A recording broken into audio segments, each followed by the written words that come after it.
Let's go. All righty. Okay. So if you could you enable the screen sharing for I sure me? can. So I can. Multiple participants. Let's go. Okay, so should be sharing this now. Um, so this is my website right now, and then Project Like a Nightingale is where I kind of keep track of um the work that I've been doing.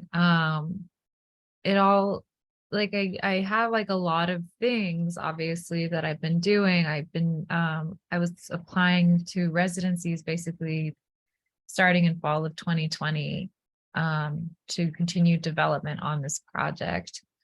So I started at Double Edge in Massachusetts, where I really was just doing I was really just doing a lot of, I think what I'm trying to do is like describe like the process up to like the point that I am now, and then explain like where I am right now and what I want to do next. But um at Double Edge, just starting to experiment with kind of throwing things at the wall and also developing a practice of like training for myself that involved movement and um devised work.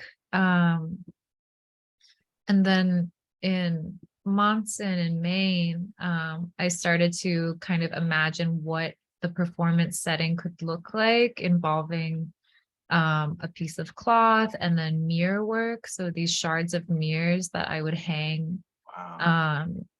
um, in front of the cloth and then do this movement with the cloth. And I was envisioning doing it outside, doing it among the elements, and Yeah, then also starting to incorporate some mirror work that involved taking broken pieces of mirrors and creating shapes out of them. man. Um, and then in NARS in New York is where I also started to imagine doing this performance. I did it inside. I hung up fabric with these shards of mirrors in front of it, and then I would do the performance with my body behind the fabric and behind the mirrors. I also created this installation involving mirrors and doing some like photographing myself doing some movement work in the reflection of the mirrors. Yeah. Um, and this is like a small excerpt. Um, I don't know if you can hear. Okay. No. Can you hear the audio? No. Okay, I'm not sure how to share the Yeah, audio. me neither. I was gonna say. Um, No, yeah, yeah. um, so sorry, let me go back to it. Fine. Um, audio so Um, yeah, so that was just we can go back to that, for but sure. And I can always go to yeah. the website. Yeah, to your Yeah, yeah, site yeah. for sure. I'll try to speed this up a little Oh, bit, yeah, no, yeah. but It's always good. back in March in Rhizome, I also did like another performance that involved like a similar setting. This performance, I had also like a small exhibition, but this performance is where I really started to feel like things were starting to coalesce a little bit. It had more of a little bit more of a structure, and sort of like not a script that, but like it had more of like a set routine that I could rehearse for myself. So this was in March. And then I also performed it at a group exhibition in New York the next month, back in April. And it was this sort of style of hanging the mirrors with the fabric. Um, and then this was like the full Wow. exhibition. So this was the setting, and then I performed sort of within this corner with the mirrors. And so I don't think the audio will play, but I can start to like show Yeah. this to show like sort of what the imagery was and what it looked like.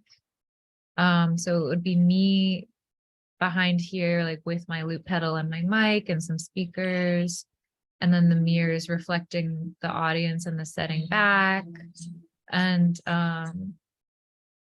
doing some sound work. Um, and the sound that I have is like some recordings from my time in Iran. Wow.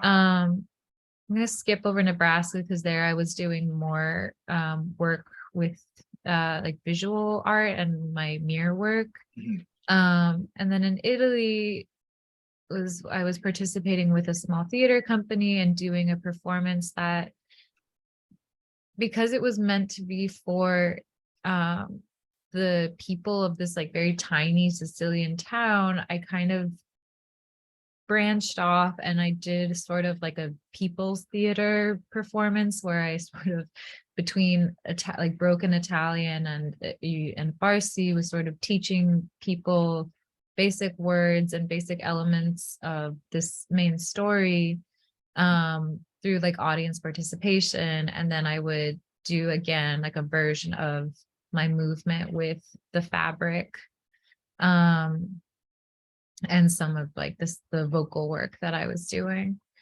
Um, Yeah. and then the most recent performance was in Rhizome, where I again, this time I incorporated this like veil piece that I've been working with some of the movement. Mhm. But again, like if I showed this, it is again like me sort of crouched with like a mirror and doing my sound work with my microphone, and then also some movement work again. Yeah. Um, so Ah. um, that's like where I am right now. I'm going to stop sharing for a second. And Sure. so then coming into this meeting, I think that I feel a little bit stuck at this point with how I want to continue evolving the performance. So I don't know if you've been to Rhizome in Washington, D.C., but they've been like really great. That's how I heard about like our mutual contact on Instagram, is that Mhm. they performed in at Rhizome over the summer, and I wasn't able to attend the performance, but I was following it and really excited about the kind of work that they were doing. Um, and so I think Rhizome has been great because they're so like, because it's such a DIY art space and they're so flexible and open to really anything. So it has given me a chance to do a lot of play with sound and some of the singing and vocal work that I've been doing. But I do feel a little bit stuck in terms of where I want to take this performance next. Do I want to create like a theater piece that can be performed at like other venues? Um, I'm not quite sure about the narrative structure of it either right now. I kind of have liked having it be very experimental in terms of more about evoking emotion, but like, and the emotion being a lot about longing, displacement, desire specifically for transformation and liberation, um, in terms of the body, but also like identity and finding a place to belong and a place to feel at home geographically, but also in the body. Um, and so I'm not quite sure if like the poem that is sort of that I pull from that I originally wrote is like separated into 7 parts, and speaks in these different voices. Sometimes it's my voice, sometimes it's more of like a mythological voice, sometimes it's like a storyteller. um, and a big element of it too is this myth that I learned during my time in Iran about a Sassanid princess, Nik Banu, who was kind of there is an actual Zoroastrian shrine in southeast Iran around this rock in a mountain that drips water, and the mythology of it is that it is this princess's tears because she was escaping during an invasion, and she sought refuge in the mountain and was sort of taken into the mountain. And then later her this rock started to drip water, and then it was said that it was her tears. Mm. And so it's again these trying to sort of incorporate another story about transformation and into like a natural element. So like Mesobogle is transformation into a bird. This is transformation into like a mountain, but also like very much related to land and homeland and seeking safety through and sort of freedom as well through transformation. So Yeah. those are like the main elements that and the main themes. Mhm. Um, and I think I have a desire to construct something that is a bit more theatrical, that brings more of my voice into it. Um, like as an actor, as a performer, I'm just like kind of unsure of how and where to do that. Okay, for sure. Well, thank you for all of that. Like that is It was a lot. incredible. Thank you No, for and the oh man, question. I love a lot. You know, especially when it comes to describe. And then when we have to quote unquote describe our art, like the more the better. And it gave me a lot of visual. And then now what I'm paying attention to were those questions that you were asking as far as Mhm. where to go to next and being stuck. So my first question to you is out of the devised workshops that you've done throughout the residencies, what has been the most exciting part of either performing or devising for each performance? And that can and I like to speak in rhetoricals. That was maybe kind of more head on, but in order to get out of this stagnant position and where you are right now, and it's not a bad thing. But what is most exciting and most invigorating for you to perform the piece? Yeah. Yeah, and I oh yeah, so I my answer would be and I guess maybe this comes into logistical things, is that I think that in Massachusetts during my time at this theater, the training that I started to develop for myself there was really, I think, was the most exciting thing. I think having that space, um, and that openness, um, to do what was really like a very rigorous physical training very consistently, I think that was really what started to break a lot of things open and kind of bring in the possibilities of what the performance could be. Um, yeah, since then, I have really struggled to find a way to maintain that physical practice at the same level of rigor. yeah, Um, I so I would be going back and forth between different residencies and then coming back to DC. And I was living with my family up until like a month ago. yeah, yeah. Um, and just really having a hard time establishing a place where I could do that physical work in a way that again felt very safe. Mm. Um, just because it was a lot of like the the theater, their methodology is like I really like their methodology. Okay. I don't necessarily, there's things at the theater that maybe are not the best, but I will say they draw from a lot of things from Grotowski, from Suzuki, from viewpoints. And so a lot of it really involves like listening to the body and the desires of the body and calling upon the self and like and trying to sort of see what the self is asking for and what is being called forth, and then like seeing if you can meet that, like what your limits are. So it involved a lot of, rolling on the ground, running in circles. Like there was a time where my training involved like literally running in circles, reciting words in Farsi or numbers in Farsi for like the first 20, 30 minutes. Um, and sort of like that. And so Yeah, it requires like an open studio space okay. that I really haven't found or like been able to afford. And right now I'm working out of a shared studio space called Red Dirt, which has been a really wonderful community, but is more, I think, geared towards visual work. And so I have my mirrors there. I've been thinking a lot about my mirror work there. But with performance, it's a shared space, so everything is kind of an open layout.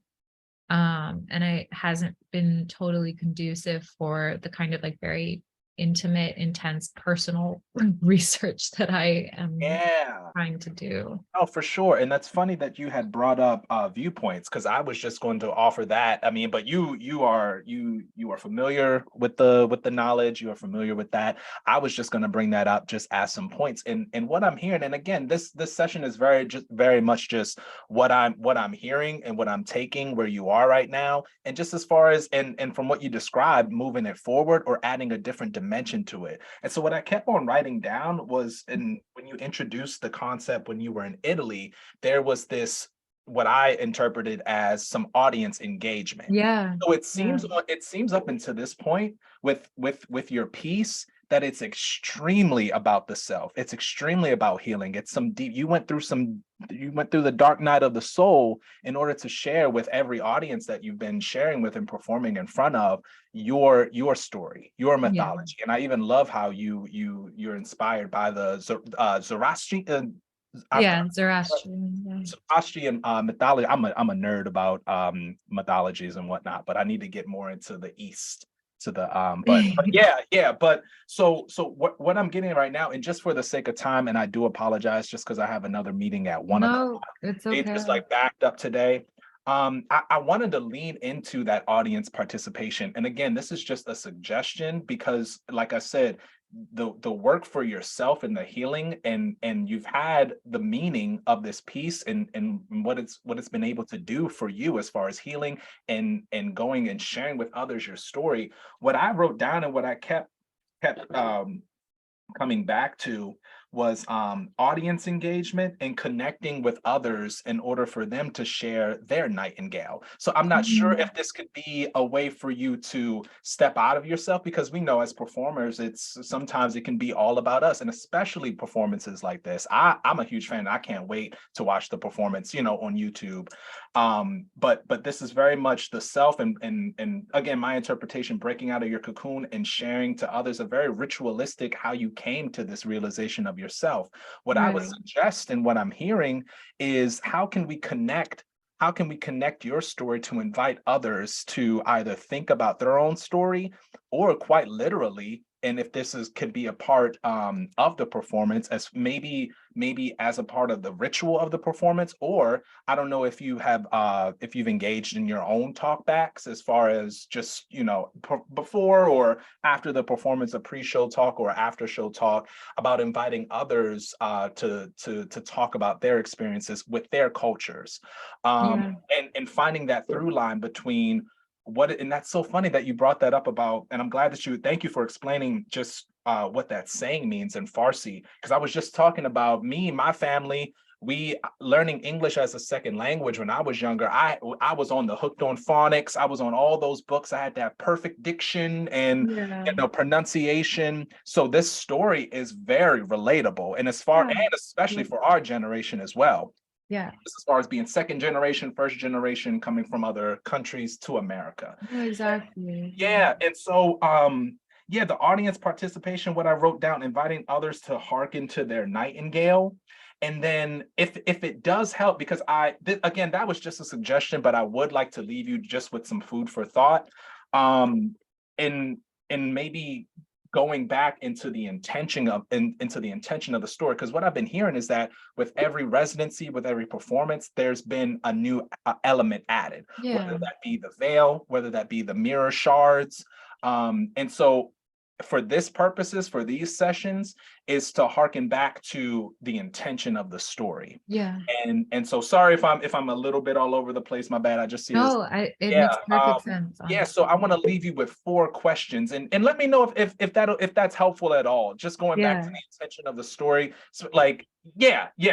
So the questions that I would ask is who is telling the story. So that can either, like, this can be like literal, like literally it is you telling the story. But Mhm. in order to move out of that stagnant, that place that we're talking about right now, that's so relatable as well. Who is telling the story? Perhaps in a new iteration going into 2023, this whole new year thing. Um, Yeah. who is telling the story? Maybe a different person is telling the story this time. And perhaps this could be a way to invite audience participation in whatever capacity you see so, whether a pre-show ritual, a post-show talkback, things of this nature, to be inspired by the people that you are performing for.